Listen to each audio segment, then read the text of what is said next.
होती। अपने पास ये नारे ही हैं साथियों, और दोनों हाथ उठा के नारे लगाओ। कर्मचारी एकता जिंदाबाद, जिंदाबाद जिंदाबाद, कर्मचारी एकता जिंदाबाद, जिंदाबाद जिंदाबाद, संघर्ष जिंदाबाद, जिंदाबाद जिंदाबाद, समाज संघर्ष जिंदाबाद, जिंदाबाद जिंदाबाद। रोक लगाओ, मजदूर हल्ला बोल, हल्ला बोल, हल्ला बोल, मजदूर हल्ला बोल, हल्ला बोल, हल्ला बोल, हल्ला बोल, हल्ला बोल, हल्ला बोल, बेरोजगारी पर हल्ला बोल, हल्ला बोल, हल्ला बोल, बेकारी पर हल्ला बोल, हल्ला बोल, हल्ला बोल, बेरोजगारी पर हल्ला बोल, हल्ला बोल, हल्ला बोल, बेसत्ता पर हल्ला बोल, हल्ला बोल, हल्ला बोल, मिलके बोलो हल्ला बोल, हल्ला बोल, हल्ला बोल, आवाज दो हम एक हैं, आवाज दो हम एक हैं, सबका भाईचारा जिला मंत्र की तरफ से यहाँ जिला सतर पर पहुंचे मेरी प्यारी बच्चियों बहनों, भैया मामला बड़ा गंभीर है और हमें अपना दायरा तोड़ नहीं पा रही। आज जो हालात हिंदुस्तान की आम जनमानस, अगर गलती तो उनकी चीज खत्म है तो बड़ोला वाली राती हो रहा मेरा ये हालात कहा ले गया हमें। अरे कहावत है छोटी सी, गांव में बड़ोला वाली जी महसूस ना करियो, मैं जाति पाति में विश्वास नहीं रखता, लेकिन पुरानी बुजुर्गों की कहावत है उसका किमी किमी मतलब भी हो गए। गांव में एक जोगी सारंगी लेड़ा और अपना भजन भाव करा था, दाने मांगा था। एक मोटी वर्गी खाजली सी कुतिया वो हाउ हाउ करके पीछे पड़ गए। उसने 2 घर देखे, 3 घर देखे, उन्हें सोचे पार कौन पड़ा। उन्होंने अपना धोला झंडा तारिया सूत्री पर कर दिया, कुतिया ने सामने मुंह कर लिया और जुट गया सारंगी बदान ने। दोनों वाला मुकाबला पूरे स्तर पे झंडे के नीचे पूरे हरियाणा पहुंचाना, राशन पहुंचाना, ये तमाम काम यही आशा वर्कर कर रही थी। जब वैक्सीनेशन का काम आया तो तमाम जनता को वो डोज कोरोना का जो टीका है वो सही समय पे सबको लग जाए, उसमें भी मेहनत करने वाली यही वर्कर थी। तो ये वर्कर केवल इतना ही काम नहीं करती हैं, ये स्वास्थ्य विभाग के 40 अत्यंत महत्वपूर्ण काम ये कर रही हैं। और अब सरकार सोचती है कि ये 40 काम से बात नहीं बन रही, हम इनको 100 काम और दे दें और उनके बदले में ये उनको कोई पैसा नहीं देना चाहते। पहले ये जितने काम कर रही है उसके बदले में इनको 4,000 रुपए फिक्स देते हैं, कुछ प्रोत्साहन राशियां, मतलब 6-7 हजार रुपए में इनसे रोजाना काम सरकार ले रही है। उतने से इनका मन नहीं भर रहा सरकार का। अब वो ये चाहते हैं कि इन महिलाओं से और कितना काम करवाया जा सकता है, उसको बेकार की तरह से वो करवाना चाह रहे हैं। और कल से ये हड़ताल पे हैं। हमारा पड़ाव जो है, ये जो हमारा संयुक्त पड़ाव है, ये कल 12 बजे खत्म हो जाएगा, लेकिन इनकी हड़ताल जो है कल 12 बजे के बाद भी जारी रहेगी जब तक सरकार कोई बातचीत नहीं करती है। ध्यान है और केवल जो हमारी काम की जगह के जो मुद्दे हैं, जितनी बात है वो तो आज जो हमें यूँ लगता है कि ये तो बहुत छोटी हो गई है, जितनी समस्याएं आज हमारे सामने आ गई है असल में। और उसका जो रेट आने वाला है बिजली का, जो हम आज 7 रुपए सभी टैक्स देके 7 रुपए प्रति यूनिट जो बिजली आज हम इस्तेमाल कर रहे हैं, ये बिजली का रेट 18 से 19 रुपए यूनिट होने वाला है। तो मतलब कहने का ये है कि हमारा बिजली का बिल लगभग 3 गुना बढ़ जाएगा। रेवाड़ी जिले की आशाओं की हाजिरी 100% कैसे गई, तो हमने वहाँ पर किया कि हम धरने पे तो नहीं।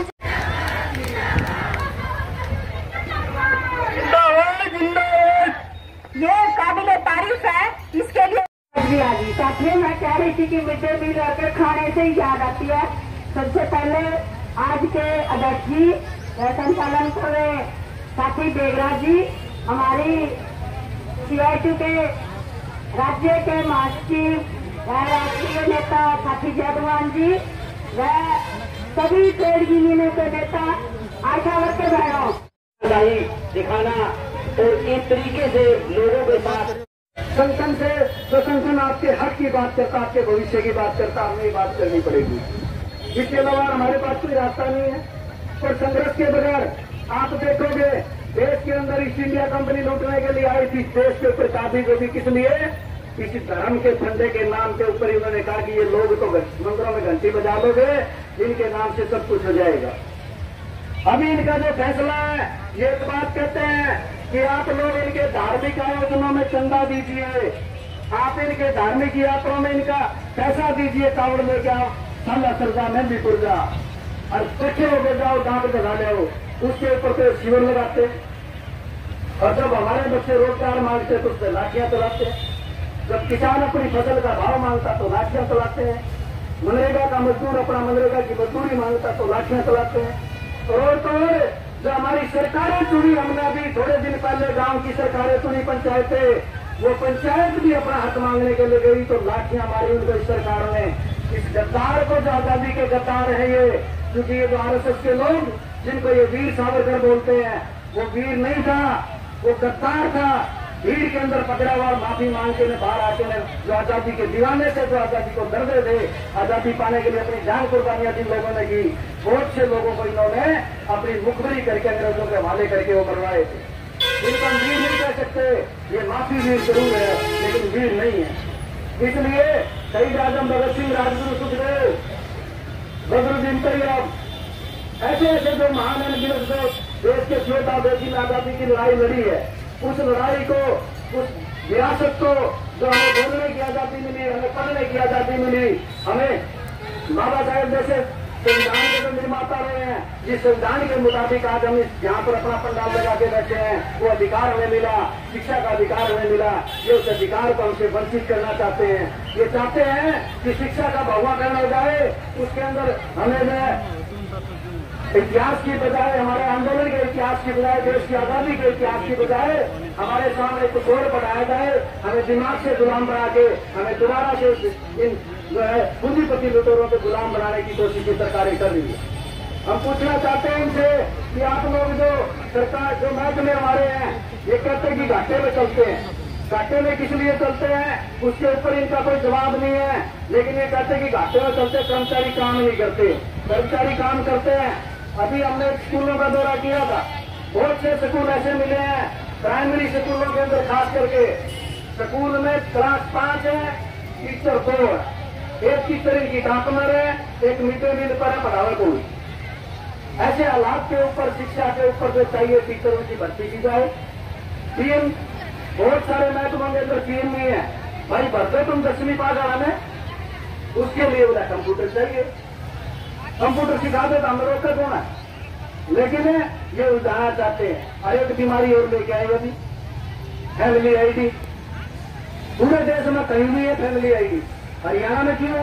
क्योंकि हरियाणा का जो मालिक है ना, मुख्यमंत्री, उसके खुद के फैमिली को हिसाब से हरियाणा का फैमिली मांगे। गजब की बात तो यह है ना, खुद का फैमिली को नहीं, सारा हरियाणा उसने फैमिली आईडी दिखाओ है। भाई हम तो एक बात कहें, आप फैमिली आईडी रद्द कर दे, धरती के ऊपर, हरियाणा की धरती पर जितने भी इंसान है ना, उनकी 70% दिक्कत खत्म हो जाएगी। घर में 3 मास है ना, 1 मास फैमिली आईडी के कागज ठीक कराना लग रहा है, ठीक नहीं होगा। सवाल पैदा कर दिए फैमिली आईडी के नाम के ऊपर।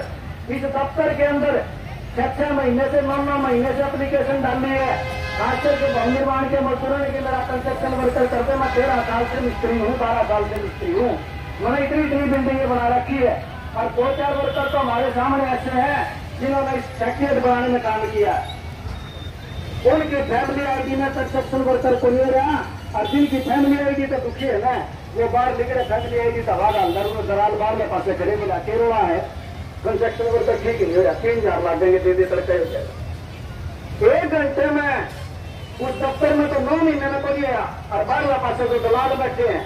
जो मास्टर आईडी है फैमिली आईडी की, जिन कर्मचारियों के पास, अधिकारियों के पास, उसमें तो हम भी लग रहा, और बाहर पासे तो दलाल बैठा है, वो 1 घंटा में फैमिली आईडी में कंस्ट्रक्शन वर्कर चीज के लिए 3000 रुपये ले लेते, 5000 रुपये ले रहे। और जो खास करके हमारा जो डीओसी बोर्ड है, निर्माण मजदूरों का जो बोर्ड है, इसमें तो दलाल इतने कसूते पैदा हैं, सारे के सारे मंत्री के रिश्तेदार हैं। मंत्री का भाई दोस्त बचा हुआ, कभी धर्मशाला का बोर्ड का दफ्तर और उनका दफ्तर। अच्छा, इस के अंदर इनकी बहन पता नहीं भतीजी है, एक वहां औरत शिक्षा बैठी है, किसी भी दफ्तर में जाके देख ले, सारे दफ्तर में इनके रिश्तेदार बैठे, मंत्री के। फिर यूं कहा बोला मैं केरल जाके आया हूँ, अभी हम गए 26 तारीख को बुलाया हमारे को डेपुटेशन को संयुक्त मोर्चा के। बोला मैं केरल जाके आया हूँ और मैं साइटा वगैरह मजदूर रजिस्टर्ड ही गया, अपना तो रजिस्टर से है। और बोला हमें कुछ नहीं मिलता। मैं की बात कही थी, केरल की सरकार 5 लाख निर्माण मजदूरों को पेंशन दे रही है, तुम वाई दे दे कम से कम।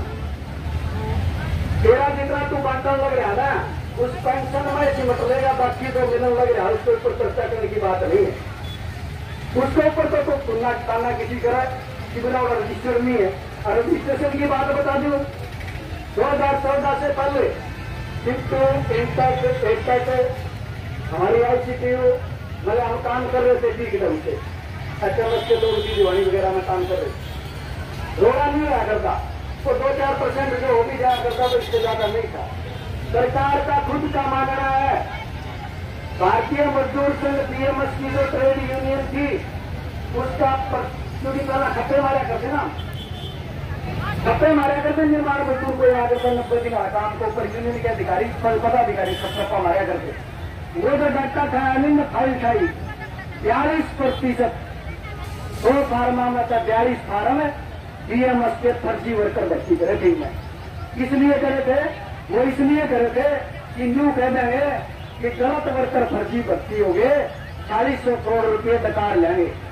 हमरे का भी करे किसने, ये तारा में उठाकर भाजा करते, ठेका लिया करते, 25,000 रुपये ले कन्यादान दीवाने के। अरे दफ्तर है कसूर को नहीं, फतेहाबाद में ऊपर लिख रखा सुथरा का नाम मजदूर कार्यालय, और बिस्तर इतनी बड़ी पर्ची ले बैठा, बिरसा काट ले। 25,000 रुपये कन्यादान पे, औजार साइकिल की कोई लेके चला गया तो बोला 3,000 तो लाग ही जाएंगे। 3,000 को तो लगा लिया, पाँच बोला ऑब्जेक्शन लाग रहा है, खत्म करने के 500 लागेंगे। अरे तेरे कंप्यूटर में ऑब्जेक्शन लाग रहा है, खोल के कंप्यूटर कागज फिट करना, ऑब्जेक्शन का रह गया।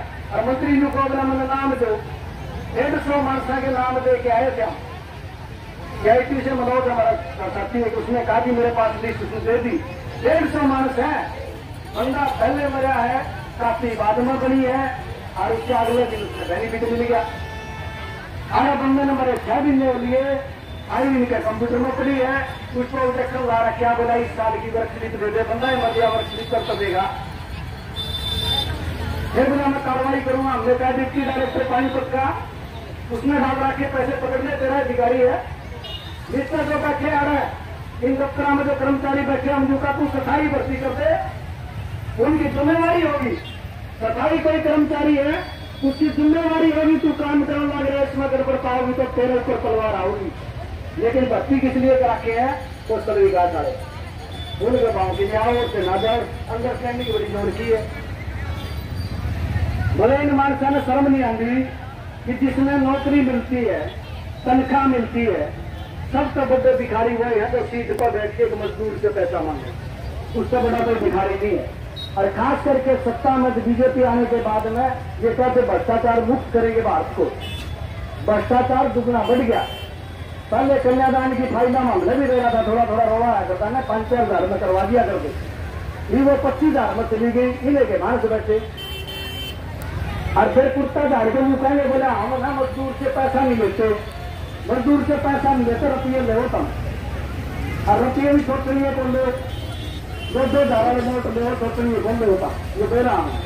लेकिन आज वो इस मैदान में नहीं है, BMS की यूनियन यहाँ भी नहीं थी, इस पड़ाव में भी नहीं है, और संयुक्त मोर्चा का जो हमारा निर्माण मजदूर मोर्चा बना उसमें भी नहीं है। वो एक बंदा आया था, उसने कहा कि हम शामिल करने का बिल्कुल नहीं घुसने देंगे, BMS के लोगों को हम भी बिल्कुल नहीं घुसने देंगे।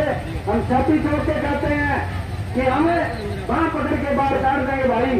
और ये हमारा संयुक्त मोर्चा का फैसला भी हुआ, हमने बकायदा बोलना भी था कि जो मजदूर से बेनिफिट के नाम से कोई पैसा लेता है उसकी बात तोड़ के मुकदमा करवा दो, मेरा पड़ता है कौन सही है कौन गलत है। लेकिन ये सरकार अभी भी ये नहीं चाहती, अपन सोचता कि चुनाव नजदीक आगे और सरकार का दिमाग में और एक चल रहा है, ये नहीं कहा कि मशीन लगावाएंगे वोट आप पे खो जाएंगे, लेकिन